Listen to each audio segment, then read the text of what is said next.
ఇక్కడ ప్రజా సమస్యలు అంటే ప్రజలు ఇబ్బంది పడుతున్న పెట్రోల్ గురించి కానీ, రైతులకు గిట్టుబాటు ధర లేకపోవడం గురించి కానీ, ఇలాంటి వేటి దాని గురించి హైపరాది బయటకు రాకుండా ఏదో పవన్ కళ్యాణ్ ఏదో అన్నప్పుడు మాత్రమే ఈ ఆర్టిస్టులు అందరూ బయటకు ఎందుకు వస్తారంటారు?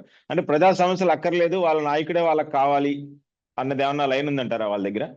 కాదు సార్, ఇప్పుడు జబర్దస్త్ స్కిట్ లోకి మళ్ళీ నాగబాబు రీ ఎంట్రీ ఇవ్వడం జరిగింది. కరెక్ట్. మళ్ళీ ఆయన మెప్పు పొందాలంటే, మళ్ళీ ఆయన దగ్గర భజన చేయాలన్నా, ఆయన మెప్పు పొందాలన్నా, మళ్ళీ ఇట్లాంటి కామెడీ స్కిట్లు రోడ్డు మీద జనసేన పార్టీ పేరు ప్రస్తావిస్తూ మాట్లాడితే అక్కడ వీళ్ళకి లబ్ధి చేకూరుతుంది. ఎక్కడ వీళ్ళు చేసేటువంటి బూత్ కామెడీ షో ఏదైతే ఉందో జబర్దస్త్ షోలో వీళ్ళకి లబ్ధి చేకూరాలంటే ఇటువంటి చీప్ రాజకీయాలు, చీప్ మాటలు రోడ్ల మీదకి వచ్చి మాట్లాడాలి. అందుకోసం ఈ హైపరాది అనే వ్యక్తి ఫస్ట్ నుంచి కూడా అతనికి లైఫ్ ఇచ్చింది ఆ బూత్ కామెడీ కదండి. ఆ జబర్దస్త్ షోలో బూతులు మాట్లాడుకోవడం వల్లే ప్రజలు ఏదో ఆదరిస్తారు. కానీ ఒక్కొక్కరి ఇంటికి వెళ్తే చొప్పు తీసుకుని కొట్టేటువంటి పరిస్థితులు ఉన్నాయి. ఈ హైపరాదికి అది తెలియట్లా. సంసారాలు ఉండే ఇల్లు, చిన్నపిల్లలు ఉండే ఇల్లు, వాళ్ళందరూ స్కిట్ చూస్తుంటారు. పద్ధతిగా నవ్వించాలనేది లేకుండా బూతులు మాత్రమే కేవలం డబుల్ మీనింగ్ మాటలు మాట్లాడుతూ స్కిట్లు చేసిన ఇతను నేరుగా ఎవరైతే జగన్మోహన్ రెడ్డి గారి ప్రభుత్వంలో ప్రతి ఒక్కరు లబ్ధి పొందారో, ఎవరైతే జగన్మోహన్ రెడ్డి గారి ప్రభుత్వం మళ్ళీ రావాలనుకుంటున్నారో అటువంటి ఇళ్ళకెళ్ళి తను మాట్లాడడం అండి. డైరెక్ట్ గా ఒక సవాల్ ఇస్తున్నా, అక్కడ వెళ్ళి మాట్లాడి ఈయన చెప్పిన నీతి కథలన్నీ అక్కడ చెప్పండి. చెప్పు తీసుకొని పెంటలాద్ది కొడతారండి. ఖచ్చితంగా చెప్తున్నా, చెప్పు తీసుకొని పెంటలాద్ది కొడతారు హైపరాది అనే వ్యక్తిని. అలాగే ఇటీవల హోమ్ మినిస్టర్ అనిత గారు కూడా జగన్మోహన్ రెడ్డి గారికి ఇక్కడ జరిగే అభివృద్ధి చూసి కడుపు మండిపోతుంది, సో దాన్ని తట్టుకోలేక ఆయన కడుపు మంటతో ఉన్నాడు, ఆయన ఎసిడిటీ టాబ్లెట్లు వేసుకోవాలని చెప్పి వ్యాఖ్యలు చేశారు కదా. దాన్ని ఏ విధంగా మనం తీసుకోవచ్చు అంటారు? ఎక్కడ సార్ అభివృద్ధి అంటే ఏం జరిగింది? ఏం అభివృద్ధి జరిగింది? కేవలం అమరావతి రాజధానిగా వీళ్ళు బిల్లు పాస్ చేసుకోవడం అది అభివృద్ధి అంటారా? ఇప్పుడు గత ప్రభుత్వం 5 సంవత్సరాల్లో చేసినటువంటి అప్పుని వీళ్ళు 2 సంవత్సరాలని దాన్ని మించి చేసేసారు కదా. దానికోసం ఒక రికార్డు సృష్టించారు కదా, అప్పులు చేయడంలో రికార్డు సృష్టించారు కదా, దాన్ని అభివృద్ధి అంటారా? మరి మీరు చేసేటువంటి అన్యాయాలు, అవినీతులు ప్రతి ఒక్కటికి కూడా ప్రజలకి తెలియజేయాల్సినటువంటి బాధ్యత, పూర్తి బాధ్యత జగన్మోహన్ రెడ్డి గారి మీద ఉంది. ఎందుకంటే ఆయన ప్రతిపక్ష నేతగా మీరు చేసేటువంటి అవినీతులు, ఈరోజు పెట్రోల్ రేట్ ఎందుకు పెరుగుతుంది, ఈ రోజు ఎందుకు భారతీయ జనతా పార్టీ మీరు ప్రశ్నించలేకపోతున్నారు? కూటమి పొత్తులో భాగంగా ఉన్నారు కదా, భారతీయ జనతా పార్టీతో చెప్పొచ్చు కదా, మా ఆంధ్రప్రదేశ్ మాకు వదిలేయండి, మీరు స్టేట్లో ఎక్కడైనా, కంట్రీలో ఎక్కడైనా పెంచుకుంటారు, మా స్టేట్ వదిలేయండి అని చెప్పొచ్చు కదా. ఎందుకు చెప్పలేకపోతున్నారు? సంపద సృష్టించడం అంటే ఇదా? అభివృద్ధి అంటే ఇదా? ఆ కళ్ళకి కనిపించట్లేదా? ఖచ్చితంగా అంటూ ఇట్లాంటి గ్యాస్ మాత్రలు వేసుకోవాల్సింది, లేదంటే ఈ అసిడిటీకి సంబంధించినటువంటి పౌడర్లు వాటర్లు కలుపుకొని తాగాల్సినటువంటి పరిస్థితులు తెలుగుదేశం పార్టీలో ఉన్నాయి. వాళ్ళు ఎక్కడ ఒక చిన్న మీటింగ్ పెట్టినా జగన్మోహన్ రెడ్డి గారి పేరు ప్రస్తావించకుండా వాళ్ళు ఉండలేరు. కేవలం ఈరోజు వాళ్ళు వర్చువల్ మహానడని పెట్టుకున్నారు. దాంట్లో ఏం జరుగుతుంది? కేవలం చంద్రబాబు నాయుడు, లోకేష్ వీళ్ళిద్దరు భజన కార్యక్రమం చేస్తారు ఒక 5 నిమిషాలు.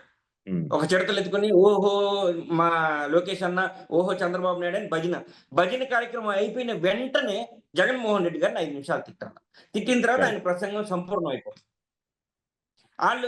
వాళ్ళకు కూడా ఛాలెంజ్ అండి. వాళ్ళు చేసినటువంటి అభివృద్ధి ఏందో దాని మీద ఒక శ్వేతపత్రాన్ని ఈ ప్రభుత్వం విడుదల చేయగలుగుతుందా? ట్రాన్స్పరెంట్ గా మేము ఈ 2 ఏళ్లలో ఇది చేసాం, ఉచితంగా గ్యాస్ సిలిండర్లు 3 ఇస్తానన్నాం, పోయిన సంవత్సరం 3, ఈ సంవత్సరం 3, 6 సిలిండర్లు మేము విడుదల చేసామని చెప్పగలరా?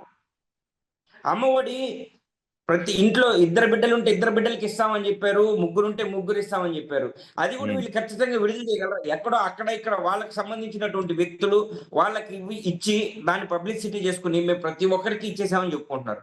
వాళ్ళు అమలు పరిచినటువంటి హామీలు ఎంతవరకు వాళ్ళు నెరవేర్చగలిగారు, ఎంతవరకు ప్రజలకు ఇచ్చారు, ఎన్ని సంక్షేమ పథకాలు వాళ్ళు ప్రవేశపెట్టారు, ఎంత అభివృద్ధి చేశారు అనే దాని మీద ఈ ప్రభుత్వం శ్వేతపత్రాన్ని విడుదల చేయగలుగుతుందా? ఆ హోమ్ మినిస్టర్ అనిత గారికి వాళ్ళ భజన చేయడం తప్ప. ఎందుకంటే ఆ పార్టీ నుంచి బయటకు వస్తే ఆమెకి కూడా మనుగడ లేదు. ఇంకొకసారి ఆమె ఎమ్మెల్యే అయ్యేటువంటి పరిస్థితులు కూడా లేవు ఆంధ్రప్రదేశ్.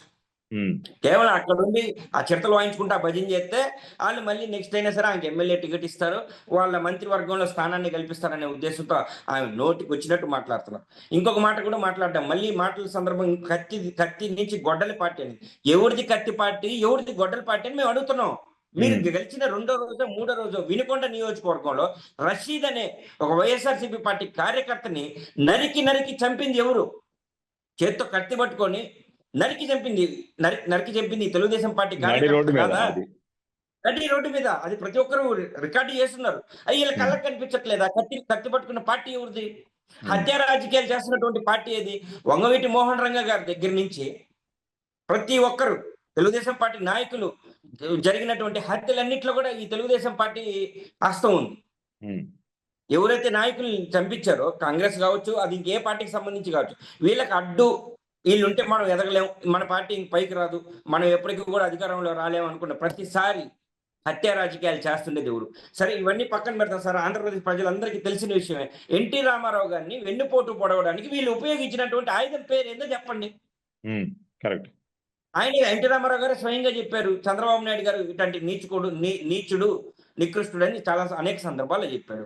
మరి దానికి ఆయన పొడిచిన వెన్నుపోటుకి ఉపయోగించిన ఆయుధం పేరు కూడా వీళ్ళు చెప్పాలి.